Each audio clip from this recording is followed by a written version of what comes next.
এবার ভোট বিপ্লব হবে, এবার সংসদে নারায়ে তাকবীরের স্লোগান হবে, এবার দেশ চলবে ইনসাফের ভিত্তিতে, এবার দেশ চলবে হযরত ওমরের নীতিতে, এবার গরিবের সম্পদ লুণ্ঠন করার সরকার আসতে পারবে না, এবার দেশের টাকা বিদেশে পাচারের সরকার আসতে দেওয়া হবে না। এবারের সরকার হবে প্রত্যেকের অধিকার পাইয়ে দেওয়ার সরকার, ইনসাফ প্রতিষ্ঠার সরকার।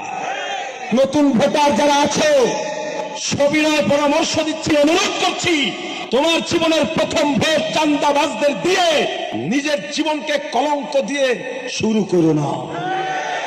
সতর্ক করতেছে যে আপনারাই বিভ্রান্ত হবেন না। ভোট দিলে জান্নাত পাওয়া যায় এমন কোন কথা কোরআনে নাই। মোশাররফ ভাই কোরআনের তাফসীর কবে কোথায় পড়ছিল আমার জানা নাই। কোরআন পড়ছে আলেমে, এই ব্যাখ্যা করবে আলেমে।